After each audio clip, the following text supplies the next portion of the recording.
La literatura es un ejercicio de pensamiento, la lectura una experiencia de las posibilidades. Leer el mundo.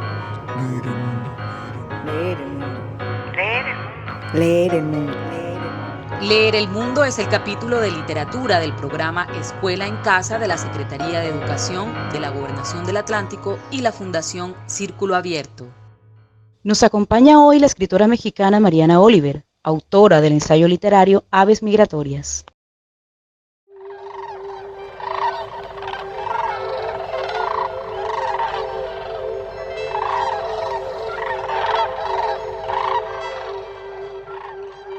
Todas las escuelas de vuelo en Canadá rechazaron al joven Bill Leishman. El entusiasmo es insuficiente cuando un campo de hierba y la pista de aterrizaje te parecen del mismo color. Si un gen recesivo ha viajado por generaciones hasta instalarse en tu cromosoma X y te ha vuelto incapaz de distinguir entre el verde y el rojo, no puedes ser bombero, ni pintor, ni electricista. Si no ves la diferencia entre la cáscara de una manzana fresca y otra demasiado madura, tampoco puedes volar aviones. Tendrás que mirarlos desde la ventana, como a los pájaros. Y justo así, a través de la ventana, mirando pájaros, el joven Bill observó su piel implume y supo que sentía envidia de las alas. Así que decidió construirse unas para enmendar su cuerpo imperfecto. Antes que él, los seres humanos habían aprendido a volar observando el movimiento de las aves. Su vuelo y el de los aviones se rigen por los mismos principios. Las alas son planos aerodinámicos que dependen de la fuerza del aire. Encima de ellas, la presión debe ser menor, mientras que debajo, mayor. Esa es la clave para sobreponerse a la gravedad.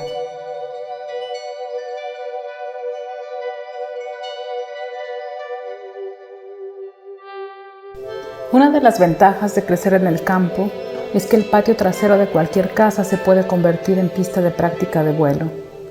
Diariamente, Bill subía una colina arrastrando la otra mitad de su cuerpo, una extensa superficie de tela con forma de delta que sujetaba a su torso al llegar a la cima. Provisto de alas, corría cuesta abajo para que el golpe del viento lo levantara de la tierra. Cuando el despegue era exitoso, la sensación del suelo rozándole los pies era lo primero y lo último. Grácil, su cuerpo se elevaba sobre el techo de la casa donde había crecido, por encima de los árboles alineados y monocromáticos. Después, el inevitable descenso, cuando el peso de la carne redobla y las alas se vuelven una prótesis dolorosa, un remedio de sí mismas. Como los vuelos le parecían cada vez más cortos y estaba cansado de subir la colina una y otra vez, con el ala delta a cuestas, Bill le añadió un motor. A finales de la década de los 70, Bill Leishman se convirtió en pionero del vuelo de aviones ultraligeros.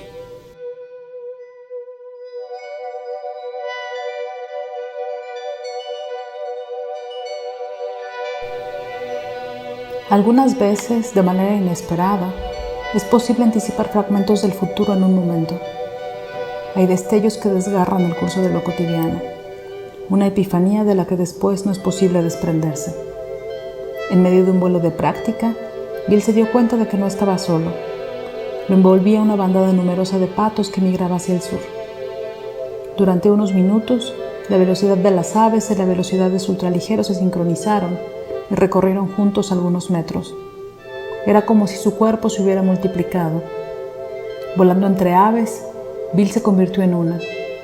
Y aunque había aprendido a manejar aviones porque disfrutaba estar solo, la compañía de los pájaros blancos en el aire era un placer repentino que lo hacía sentir menos vulnerable.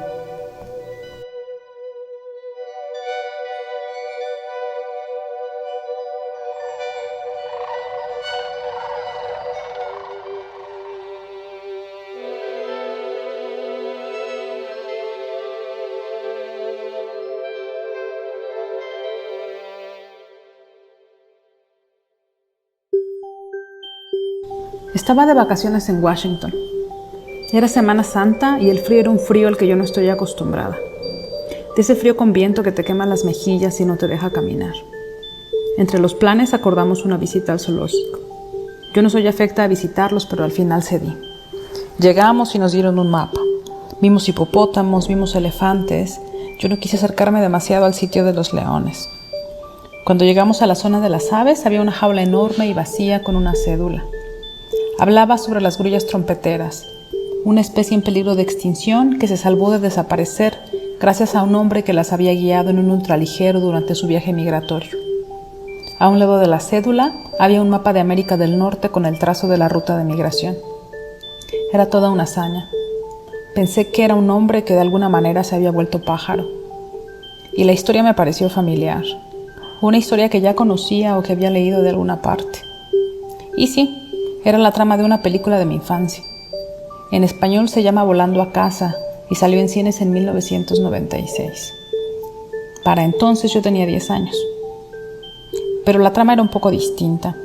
Era la historia de una niña de unos 12 años que por circunstancias trágicas tiene que ir a vivir a Canadá con su padre, que es un hombre caótico pero muy ingenioso. En un principio su relación es muy complicada, hasta que un día la chica rescata los huevos que se caen de un árbol y los cuida hasta que se convierten en aves. Ya no me acuerdo si son patos y si son grullas, no importa en realidad.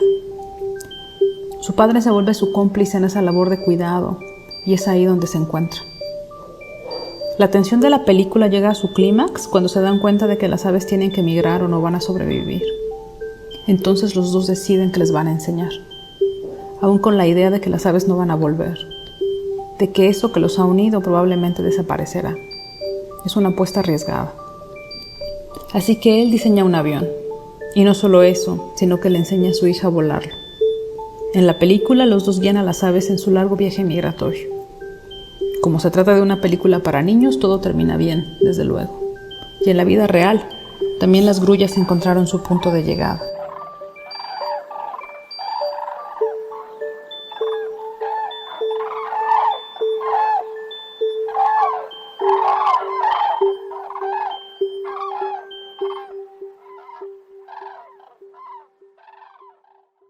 Era un canadiense de barba abundante y encanecida. La marca de las gafas de vuelo era una línea perfectamente delineada en el contorno de sus ojos, bajo la cual sobresalía una nariz alargada y enrojecida. Hablaban de él en los noticieros porque había criado 16 gansos salvajes en el patio de su casa. Les enseñó a comer, a defenderse y que el equilibrio es la primera forma de perder el miedo. Los periodistas contaban con asombro que, anticipándose al invierno, Bill Leishman había guiado a sus gansos por una ruta segura hacia el sur, hacia un lugar donde el invierno era menos crudo. Así que voló con ellos a lo largo de 1000 kilómetros, desde Ontario hasta Virginia. Cuando volvió a casa, Bill dijo para sí que hay viajes que tienen una sola dirección, que los gansos no regresarían porque es imposible volver por un camino que no tiene huellas y se ha recorrido una sola vez. Pero olvidó que la casa es una ruta anclada en la memoria. La primavera siguiente, los gansos volaron de vuelta. Regresaron al lugar de donde habían partido, y aunque el viaje los había transformado, Bill pudo distinguir a uno de otro. Por eso la gente empezó a llamarlo Papá Ganso.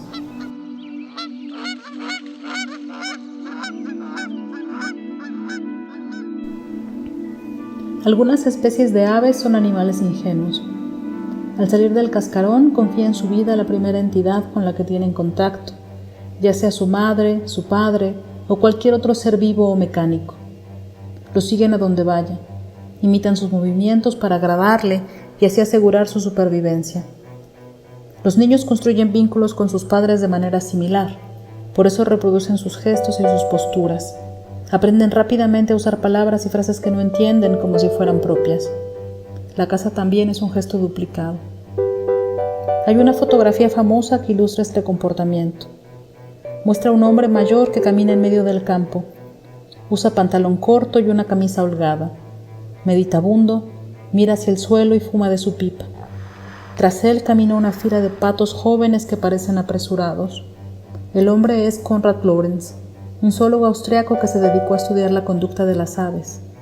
En la imagen es claro que los patos caminan tras Lorenz. Sin embargo, el rastro que él sigue está oculto. La mayoría de las fotos que se conocen de él incluyen patos que le hacen compañía. Antes de que su hábitat fuese destruido y de que los cazadores acabaran con ellas, bandadas numerosas de grullas trompeteras vivían en el norte de América y cada año migraban juntas al sur. Hacia 1940 eran una especie condenada a desaparecer, a convertirse en una colección de fotografías. En un intento por rescatarlas, Un grupo de grullas fue criado en cautiverio, pero los resultados fueron insuficientes. En el momento en que se integraban a la vida salvaje, las grullas eran renuentes a reproducirse, y si lo conseguían, eran incapaces de cuidar de sus polluelos. Llegado el otoño, ignoraban su impulso de migrar y se integraban a algún grupo de aves sedentarias, pero no sobrevivían. En cautiverio, las grullas nunca superaron la infancia.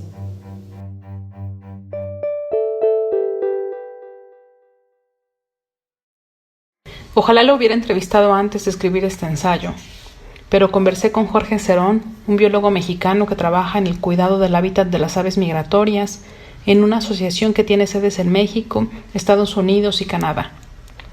Una no se imagina todo lo que está detrás del larguísimo viaje de las aves migratorias, ni todo el trabajo que se tiene que hacer de manera comunitaria para conservar sus hábitats. Hola, soy Jorge Cerón y trabajo en una asociación civil llamada Dogs Unlimited de México. Esta es una asociación sin fines de lucro.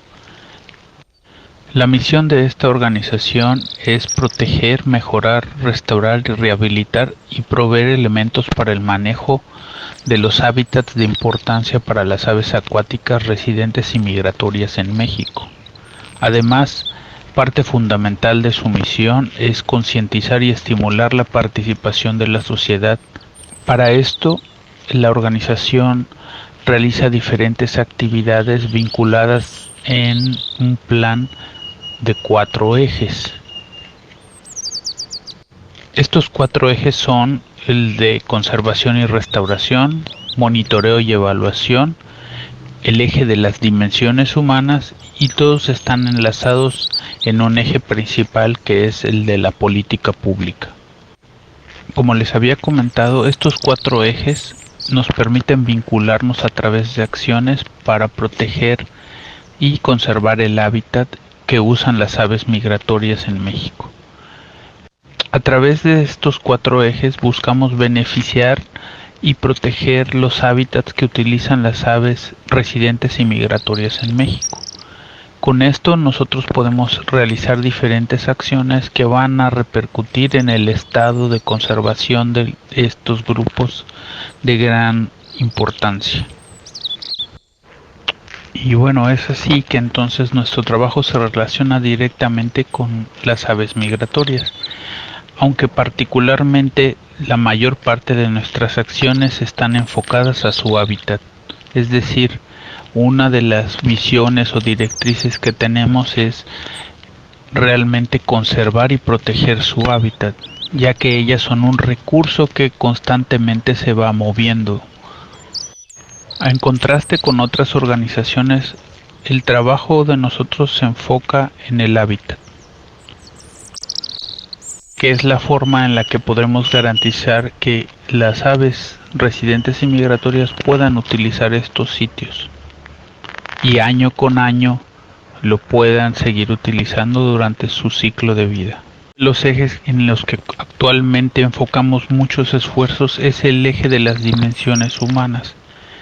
Esto es porque sin el apoyo de la gente es muy difícil lograr que las otras acciones que se realicen de conservación o restauración tengan un éxito, ya que actualmente todas las personas necesitan utilizar los recursos.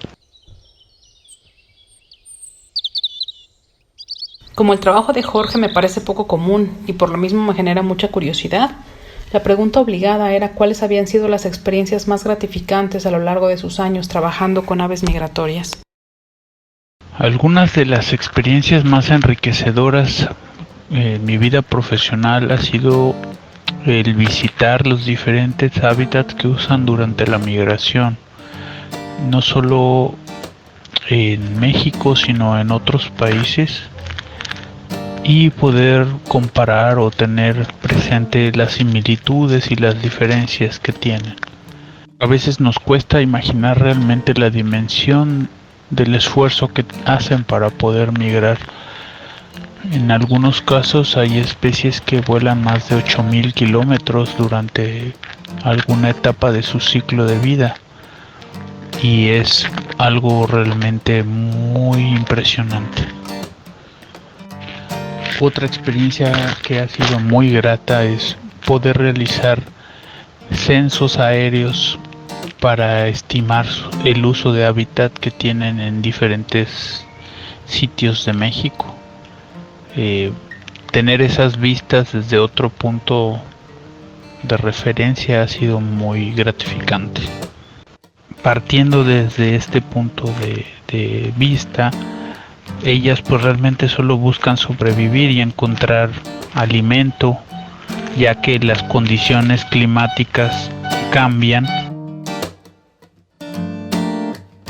Y claro, no podía dejar de preguntarle por qué migran las aves. ¿Cómo es ese trayecto? ¿Y cómo es que consiguen hacer un recorrido tan largo, teniendo un cuerpo que en apariencia es frágil? Bueno, para tratar de entender por qué migran, es importante entender que ellas realmente solo están buscando tomar ventaja del hábitat y encontrar sitios para descanso y alimentación durante las diferentes fases de su ciclo de vida.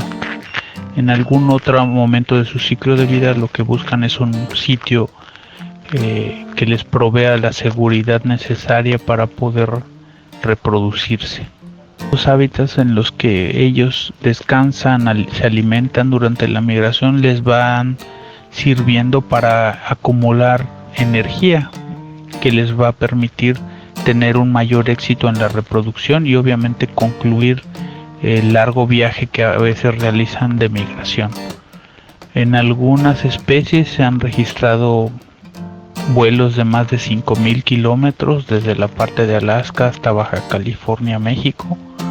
En otros casos desde la parte o de la frontera sur de Canadá con Estados Unidos hay vuelos o se han registrado vuelos de aves de más de 2.500 hasta 8,000 kilómetros de sus sitios de origen hasta el sitio donde pasan el invierno.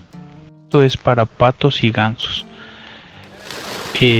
Se ha registrado también que su velocidad promedio puede llegar a ser de entre 60 y 90 kilómetros por hora, por lo que se estima que en periodos de 40 a 50 horas puedan llegar a abarcar entre 3,000 y 4,000 kilómetros.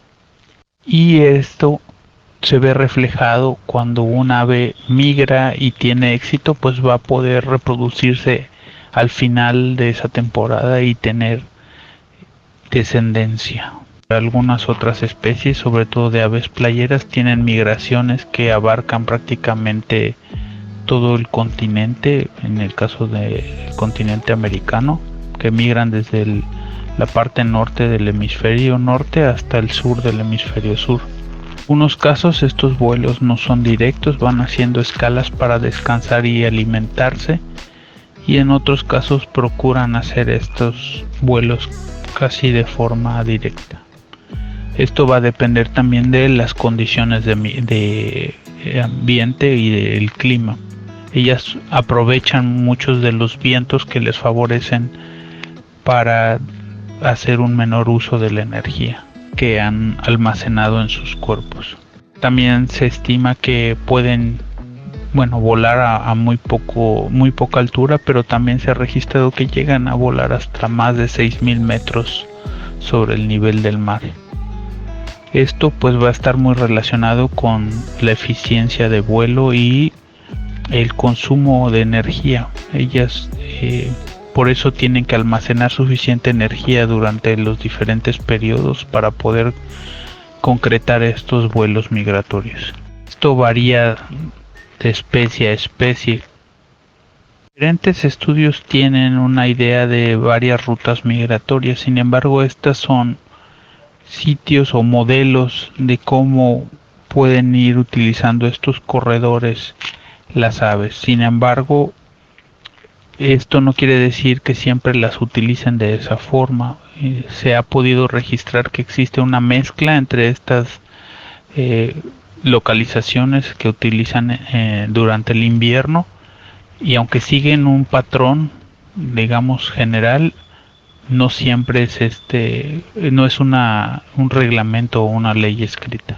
Las aves se quedan durante el invierno, sobre todo en nuestro país y en la parte centro del continente, y una vez que termina la primavera comienzan a hacer su vuelo de retorno hacia el norte para llegar a sus sitios de reproducción a finales de la primavera, en el verano. Finalmente le pregunté cuáles son los factores que determinan la época para que las aves vuelen. ¿Cómo saben cuándo ha llegado el momento de dejar el único sitio que conocen para recorrer kilómetros y kilómetros hacia un lugar que nunca han visto? Algunos de los factores que se han identificado influyen en la decisión de cuándo inician su migración, tanto para ir hacia los sitios de invernación como su retorno a los sitios de reproducción. Es el fotoperiodo, es decir, la exposición de luz que ayuda a regular sus metabolismos y también está muy relacionado con la productividad de los hábitats, es decir, ellas van a ir buscando sitios donde se les pueda proveer el alimento de calidad necesario para continuar su ciclo de vida. Otro de los factores muy importantes en el caso de las aves acuáticas es obviamente que los humedales tengan el nivel de agua necesario para que exista esa productividad y les provea alimento.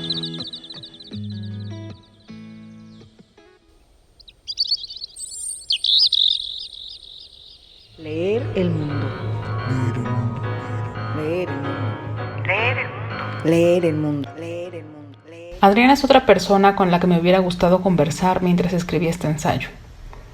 Ella da clases de filosofía feminista en la UNAM y me contó que había usado este ensayo para explicar qué son las causas próximas y las causas últimas y su objetivo. Adriana también me habló de la evolución, del vuelo de las aves no solo a partir de la anatomía. Me contó sobre la particularidad de la visión de las aves y cómo perciben el movimiento. Soy Adriana López Oliver, soy bióloga y doy clases de Historia y Filosofía de la Biología en la Facultad de Ciencias de la Universidad Nacional Autónoma de México. Utilicé el ensayo de aves migratorias para impartir una clase sobre las causas próximas y últimas en biología. A grandes rasgos, estos órdenes causales tienen por objetivo distinguir entre el campo de la biología evolutiva y el de la biología funcional. Aunque actualmente se plantea que esta división puede no ser tan estricta y clara, digamos que simplemente para ayudarnos a plantear preguntas desde la biología para entender a los organismos. Entonces, una causa inmediata o próxima es aquella que va a responder al cómo. Por ejemplo, cómo se desarrolla un rasgo. Mientras que una causa última, o también llamada suprema, va a responder al por qué. Un ejemplo sería por qué un rasgo evoluciona. Debemos entender que cada rasgo ayuda a un organismo a sobrevivir y este va a ser consecuencia tanto de una causa próxima como de una última. El poder comprender ambas puede ayudarnos a entender por qué los rasgos de los organismos van cambiando con el tiempo, por qué evolucionan.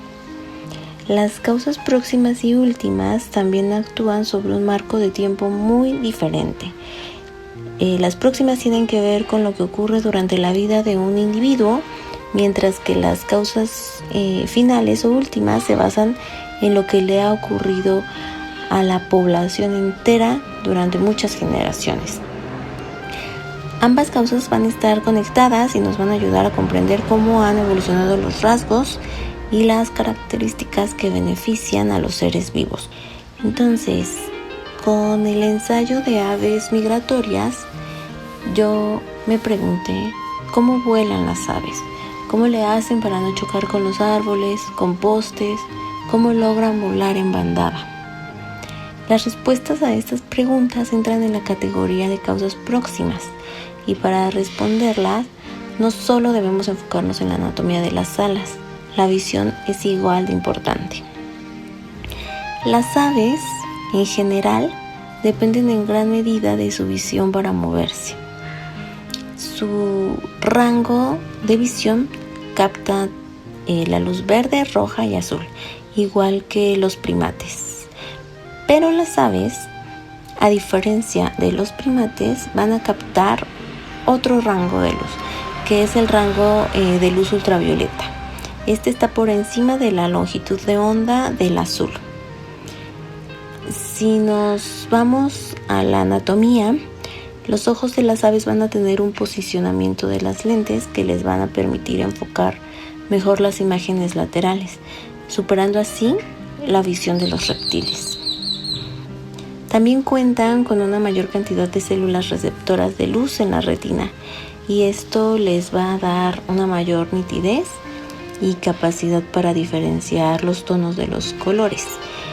Y así pueden conseguir, por ejemplo, distinguir a un insecto posado en una hoja y que intente camuflarse con esta. Todo lo anterior le va a otorgar a las aves una gran cantidad de información visual. Y para poder procesar toda esa información, las aves van a contar con un nervio óptico más grueso y con mayor número de neuronas que otros animales. Digamos que es el sentido más desarrollado en ellas. Y también van a tener una mayor proporción del cerebro dedicada a interpretar toda la información que les va a llegar desde los ojos, a diferencia de otros sentidos. También es muy importante añadir que las aves van a ser capaces de percibir el movimiento de manera más precisa.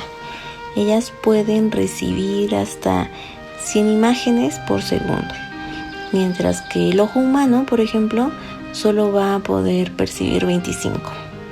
Así que las aves pueden ver desde el aleteo de otras aves hasta el movimiento del sol. Incluso existen teorías que plantean que algunas aves migratorias son capaces de ver los campos magnéticos y que los usan para orientarse durante sus viajes, pero esto no ha sido comprobado.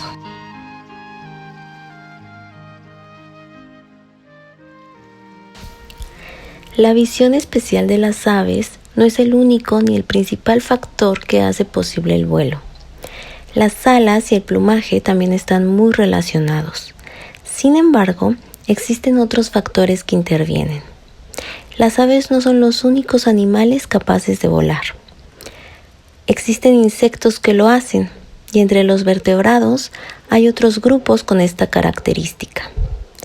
Por ejemplo, los pterosaurios, que han sido clasificados como reptiles prehistóricos, o los murciélagos, que son mamíferos, también han desarrollado alas y capacidad de vuelo. Incluso el llamado pez volador transforma sus aletas en alas con las cuales planea sobre el nivel del mar. Entre la comunidad científica experta en aves, se dice que la diferencia del vuelo de estas con otros animales consiste en que han llevado al extremo esta antigua adaptación. Antigua porque se tiene registro de esta capacidad con Archaeopteryx, el primer dinosaurio que voló. Se plantea que tenía plumas de vuelo idénticas a las de las aves actuales. Esto hace 150 millones de años. Entre los factores evolutivos que han influido en el perfeccionamiento del vuelo de las aves está la reducción del peso. Al prescindir de sus dientes y ahuecar sus huesos a costa de una mayor fragilidad, han conseguido una máxima ligereza. Esto debido a que volar implica un alto coste energético. Los músculos del vuelo demandan grandes cantidades de oxígeno para mantenerse activos, por lo que el sistema respiratorio de las aves se ha modificado para operar con mayor eficacia que el nuestro. Las alas pueden soportar el peso del cuerpo debido a que tienen músculos sobresalientes.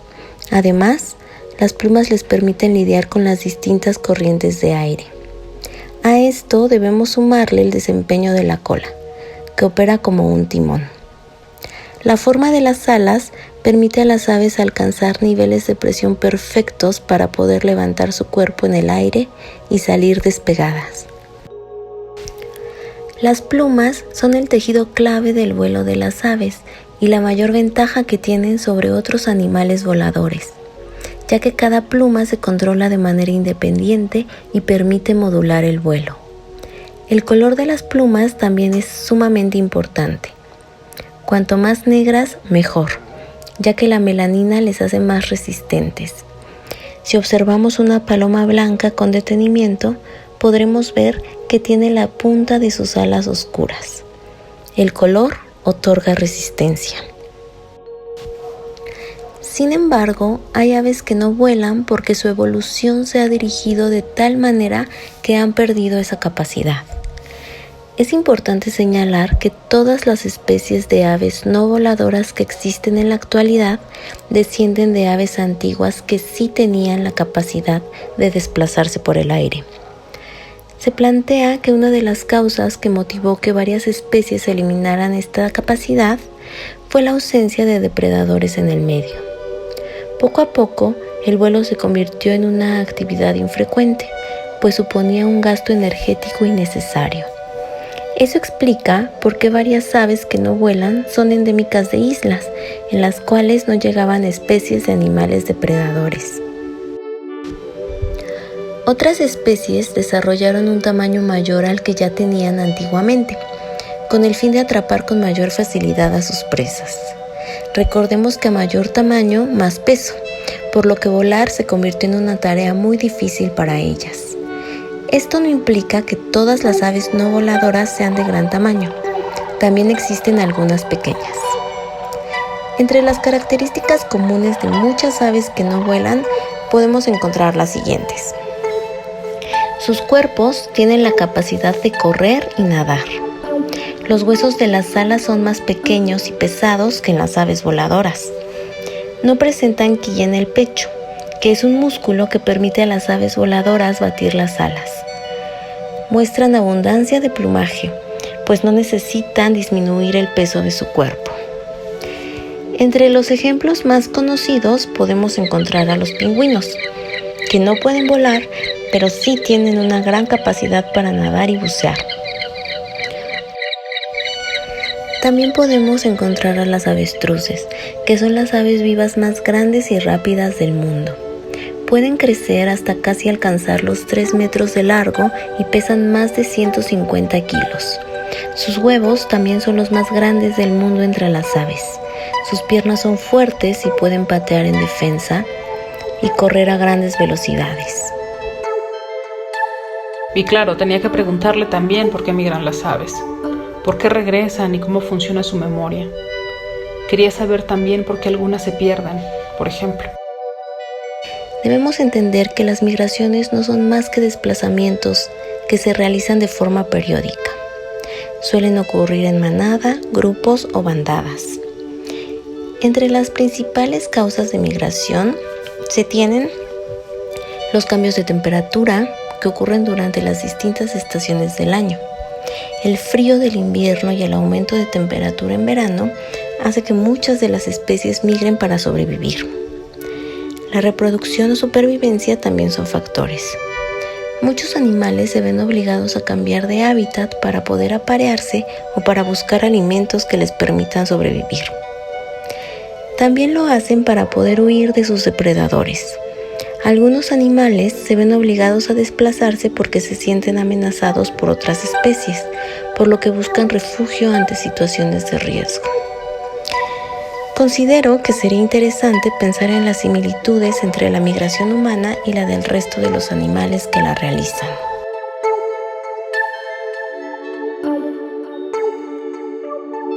Desde la biología, se plantea que la migración es una conducta instintiva. Se puede decir que las aves poseen 2 relojes biológicos. Uno va a determinar las funciones diarias y el otro las funciones anuales. El primero va a responder a ciclos diarios de luz y temperatura, mientras que el segundo va a actuar sobre el sistema hormonal y les va a indicar, por ejemplo, cuándo es el momento para mudar plumaje, para migrar o para reproducirse. En cuanto a la migración, se dice que las aves son unas expertas de la navegación.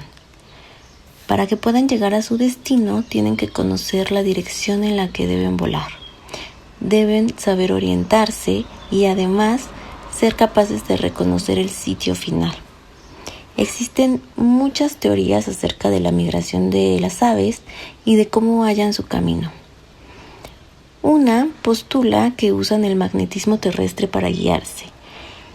Y otra también va a plantear que van a tener una especie de memoria racial, por lo que cada generación va a seguir el mismo camino todos los años. Este término, memoria racial, se usa solamente cuando hablamos de animales no humanos. Para la especie humana podemos utilizar el término memoria genética, ancestral o atávica. Esta memoria puede entenderse como un conjunto de características físicas, conductuales y habilidades complejas, además de ciertos conocimientos que se heredan y transmiten de generación en generación. Anteriormente se ha utilizado también el término inconsciente colectivo cuando hablamos de rasgos heredados, intuiciones y sabiduría colectiva del pasado. Hay propuestas que postulan que en animales existen múltiples evidencias de esta memoria racial.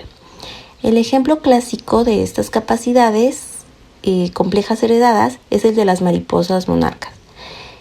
Las mariposas migran anualmente desde Canadá hasta México y se sabe que el viaje de vuelta les toma 3 generaciones. Esto quiere decir que ninguna mariposa que llega a Canadá realizó la ruta de partida. Entonces la pregunta es, ¿cómo la conocen si nunca nadie se las enseñó? Las teorías desde la biología sugieren que esto tiene que ser un mecanismo heredado, no una ruta aprendida. También hay ejemplos en aves. Por ejemplo, algunas aprenden los cantos al escuchar a las demás. Sin embargo, otras lo conocen desde que nacen. No imitan ni nadie se los enseña. Se puede decir que heredan el conocimiento para ejecutar el canto. Esto se sabe porque se han realizado experimentos donde criaron aves en aislamiento a prueba de sonido y ellas, al crecer, realizaron el canto de su especie sin haber imitado o aprendido de otras. Se dice que las aves pueden notar la diferente posición del sol en cada momento y así navegan guiándose por el sol durante el día o si es por la noche, guiándose con las estrellas.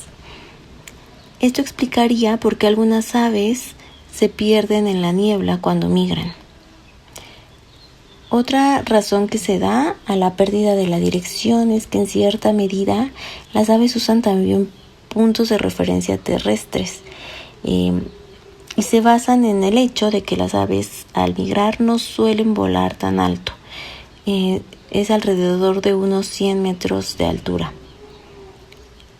Por eso es que no es extraño oír a veces por la noche grandes bandadas de aves que migran. Aunque en mi opinión, Mariana en su ensayo va a responder mejor a estas causas próximas y últimas. Las aves migran y regresan porque la caza es una ruta anclada en la memoria. También es un gesto duplicado. Después de que se publicó Aves Migratorias, me he vuelto una coleccionista accidental de textos, de canciones y de imágenes de pájaros. Me ha pasado como esas personas que un día compran una figura con la forma de una rana o de un delfín. Alguien la ve en su casa y asume que le gustan. Entonces le traen otra. Alguien ve 2 y asume lo mismo, hasta que forman una colección. Este poema me lo mandó una amiga de Medellín. Es de Mary Oliver, la escritora norteamericana. Y es un poema sobre cisnes que se llama El silbido de los cisnes.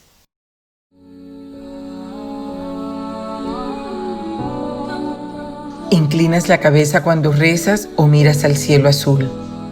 Toma una decisión. Las oraciones vuelan en todas las direcciones.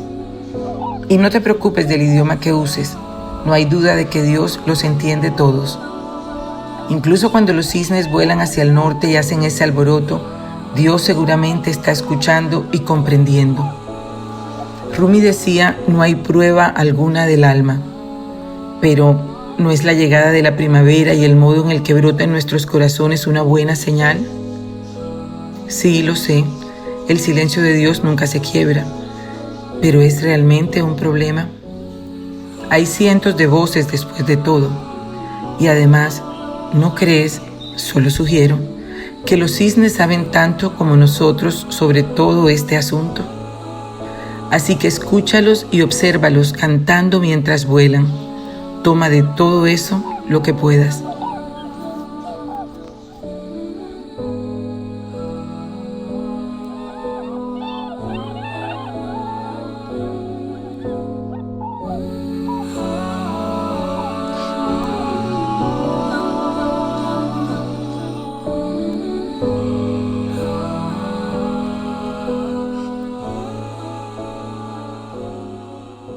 Leer el mundo.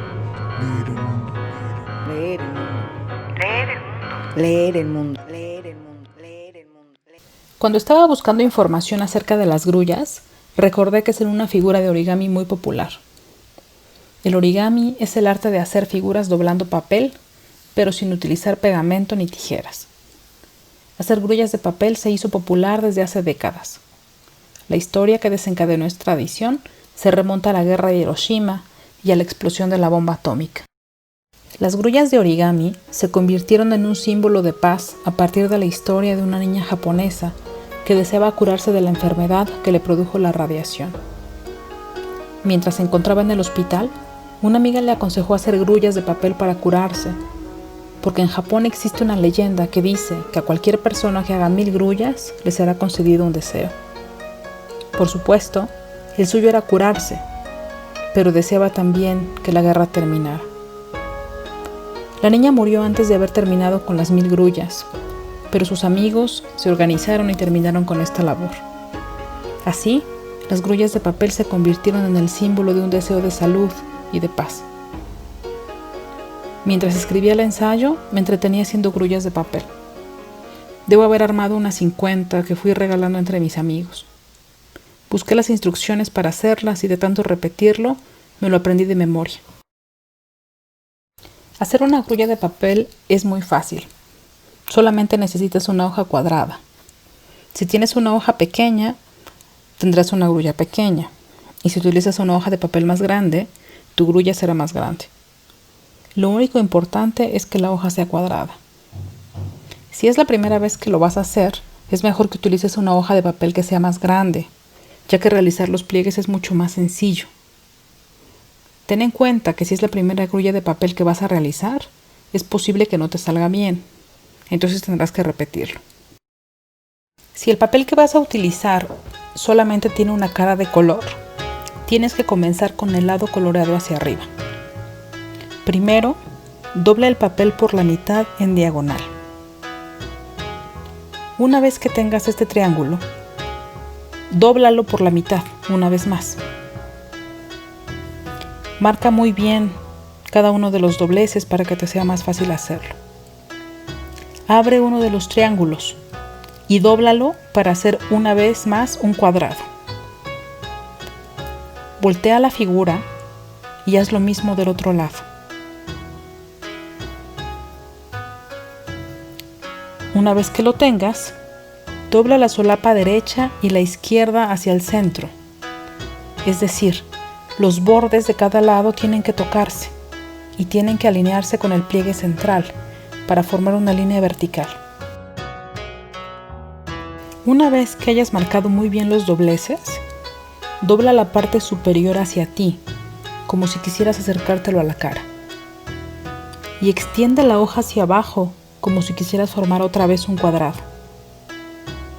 Una vez que lo tengas, tienes que formar una forma de diamante, utilizando los pliegues que acabas de hacer como guías. Esto quiere decir que sigas las líneas que han quedado marcadas en el papel después de los dobleces que has hecho.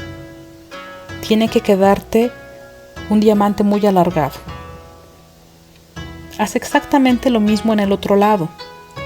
Y ahora dobla las esquinas de los costados hacia el centro. Abre lateral como si quisieras sacar una extremidad. Para doblar la punta primero hacia adentro y luego hacia arriba. Ahora haz exactamente lo mismo del otro lado. La figura que tienes enfrente de ti debe de parecer una corona con 3 picos. Ahora, toma una de las puntas y muévela hacia adentro. Es decir, va a estar extendida como si fuese una espina. Entonces tienes que doblarla hacia adentro para hacer la cabeza de la grulla, como si tuviera la cabeza hacia abajo. Con la mano izquierda, con los 2 dedos, debes de tener la cabeza de la grulla. Pon la mano derecha del otro lado y extiéndelo. Extiéndelo para que puedas ver la grulla completa. Sé que solo escuchar las instrucciones puede ser muy confuso, pero si buscas en internet seguro que las imágenes te van a ayudar. Hacer grullas de papel también se trata de repetirlo una vez y otra vez.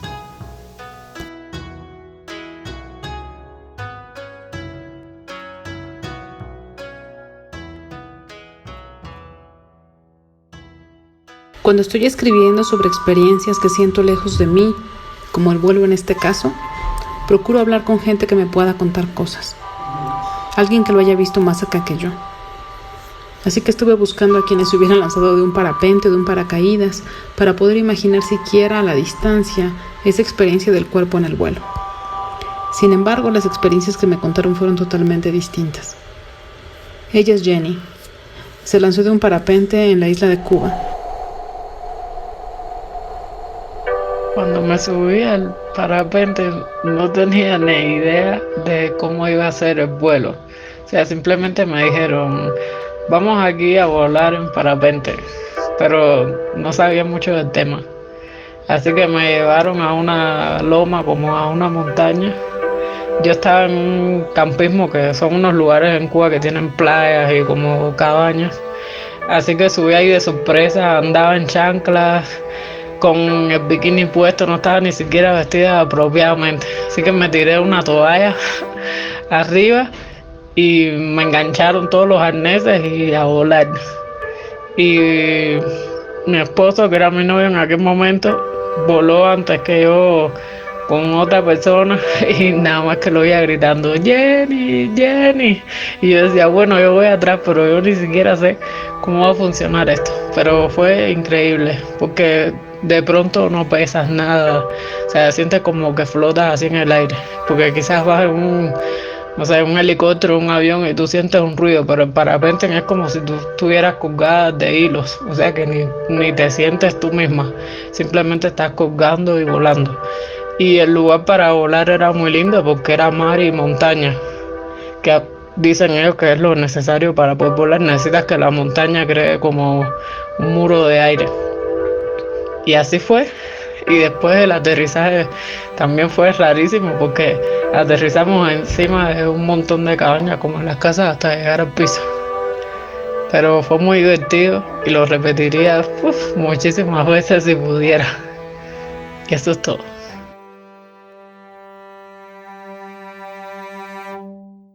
Jessica es colombiana y cuando se lanzó de un parapente vio desde las alturas el paisaje de la represa de Guatapé. Yo hice parapente por primera y última vez en mi vida en enero del 2009. Era el cumpleaños de un amigo y quería que como regalo lo acompañara en esa experiencia. Cuando llegamos estaba un poquito asustada, pero también estaba muy emocionada por lo que iba a vivir. Pero resulta que yo me mareo siempre mucho, incluso montando en buses urbanos, y la subida hasta el lugar donde íbamos a hacer el parapente, que era San Félix, pues ya me tenía un poquito como incómoda con el tema del mareo. Y cuando hice el vuelo me enfermé mucho, entonces estaba arriba y era una sensación como contradictoria porque por supuesto era muy bello ver el paisaje, especialmente porque desde ahí se puede ver la represa de Guatapé y es pues uno de los lugares que yo más amo en Antioquia. Entonces era como una bella sensación poderlo ver, pero también quería que se acabara muy rápido porque sentía que me iba a vomitar en cualquier momento. Entonces, bueno, es un bonito recuerdo, pero no creo que vuelva a repetirlo. Martina es austríaca y vive en la Ciudad de México. Se lanzó en paracaídas desde un avión en Nueva Zelanda. Yo cuando me aventé de un avión fue durante un viaje muy aventurero en muchos sentidos que hice con una amiga en Nueva Zelanda y lo hicimos, creo que nada más íbamos pasando en el coche y vimos el anuncio y dijimos, órale, ¿por qué no? Ninguna lo había hecho y dijimos, va. Y también nos salía muy muy barato, lo cual era en ese entonces algo muy motivante. Además porque pues en general no es un deporte muy barato. Y entonces lo que más me acuerdo es que antes de subir al avión pues te presentan a la persona que brinca contigo y que obviamente sabe cuándo jalar qué palanca y cosas así. Y me acuerdo que mi amiga tenía un hombre fuertezón, alto, ¿no? Más alto que yo. Yo tenía un hombre como chaparrito. Era muy lindo, la verdad. Pero ya simplemente de vista lo vi, dije como que no me dio tanta confianza en la diferencia. Y dije, no debería tener el alto. Pero bueno, entonces, quién sabe. Y ya también subiendo en el avión, no me acuerdo de otras cosas, simplemente que él estaba jugando todo el tiempo con el arnés. Y yo sé que, ¿qué onda? Eso no me va a dar mucho más confianza que si estás jugando con el arnés. Pero bueno, ya cuando llegamos a la altura, pasa todo como muy rápido, ¿no? Entonces supongo que es para que no te vuelvas loca o te empieces a agarrar desesperadamente de partes del avión. Y me acuerdo que nos acercaban, mi amiga brincó primero y además desapareció como en un milisegundo, ¿no? Obviamente cuando te das cuenta que estás volando a una velocidad alta y pues sí, que así es. Y entonces eso me acuerdo que me impresionó y luego te acercan y te echan, ¿no? Y de hecho me acuerdo muy poco de la caída en sí. De lo que más me acuerdo es del momento después, cuando terminó la caída y abre el paracaídas y estás volando, porque esa era una sensación increíble, ¿no? Ese es tú como en el aire, no hay nada más, no hay motores, no, es como muy natural en ese sentido. Y sí, había mucha tranquilidad, mucha paz, total silencio, puedes ver miles de kilómetros, o sea, sí, muy, muy, muy bonito y muy... Ese para mí es un recuerdo muy padre. Y sí, después bajamos y bueno, creo que en general es un recuerdo interesante y bonito. Pero también ahora no me dan muchas ganas de volverlo a hacer. Más que nada creo porque en ese entonces era como algo que hice como en ese entonces de estar de una aventura o de intentar algo. También tenía un poco de miedo o tengo algo de miedo de las alturas para edificios y cosas. Entonces pensé que era bueno enfrentar mi miedo. Pero sí lo veo como mucho como algo que hice de joven y que fue bonito, pero que no volvería a hacer. Yo prefiero quedarme con el bonito recuerdo de estar volando por los aires con mucha paz.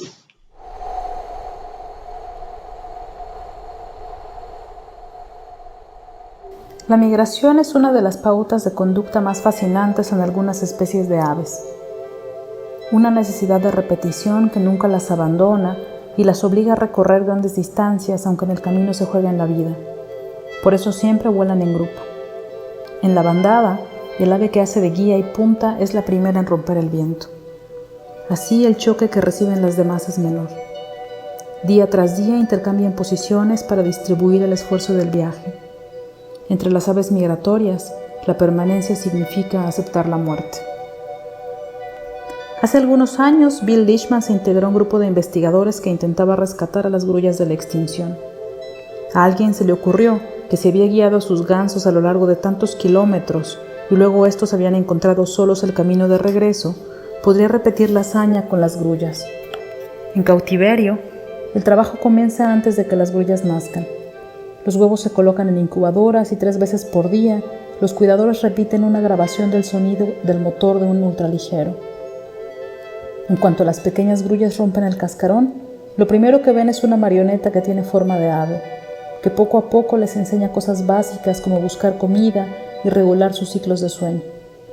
Una vez que les salen plumas, las grullas aprenden a volar con ayuda de un ultraligero que tiene el mismo color que ellas. Siguiendo el sonido que mejor conocen, realizan el primer viaje migratorio de su vida, que va de Wisconsin a Florida. La casa también es una grabación de la infancia, un recuerdo implantado. Un hombre conduce un ultraligero color amarillo a través del cielo. Lo último que escucha es su nombre: Bill, Bill, Bill. Y sus pies se levantan de la tierra. Los despegues siempre son iguales, piensa, un ritual para volverse ave. Mientras el cuerpo se eleva, la mente cancela todos los sonidos y luego los reintegra uno por uno, como si existieran aislados. Primero las palpitaciones propias, la respiración y la saliva que humedece la garganta. Después el silbido del aire que se transforma en estela cuando las alas del ultraligero lo quiebran. Bill, Bill, Bill. Su nombre repetido 3 veces resuena bajo su casco. Si le dijeran William, como lo llamaba su padre, podrían gritarlo solo una vez, piensa, pero seguramente arrastrarían las vocales para que flotaran en el aire el mayor tiempo posible. Aunque a lo lejos todo le parece más claro, sabe que ya es tarde para mirar hacia abajo y registrar la despedida o el asombro pueril que las máquinas voladoras provocan en el rostro de las personas. A esa distancia los gestos son inasibles. Como si intuyera lo que piensa y quisiera interrumpirlo, la bandada que los sigue comienza a graznar. Desde la primera vez que las escuchó, Bill cree que quien las nombró grullas trompeteras nunca voló con ellas. En las alturas sus gritos son de júbilo, no el acompañamiento disonante de una marcha militar. Durante el vuelo, las grullas estiran las patas y el largo cuello.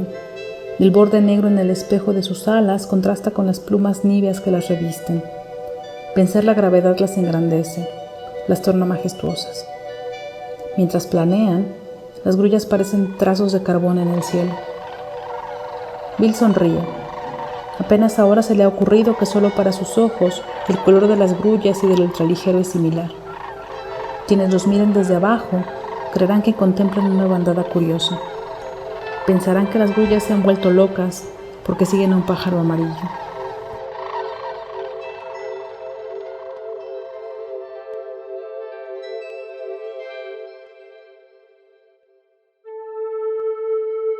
Envíanos una foto de tu grulla de papel en origami al chat de WhatsApp de Leer el Mundo 304-605-6253. 304-605-6253. Puedes enviarla también al chat de la emisora comunitaria de tu municipio. Y recuerden que pueden seguirnos en el numeral Leer el Mundo y numeral Escuela en Casa. Leer el Mundo. Leer el Mundo. Leer el Mundo. Leer el Mundo. Leer el Mundo es el capítulo de literatura del programa Escuela en Casa de la Secretaría de Educación de la Gobernación del Atlántico y la Fundación Círculo Abierto.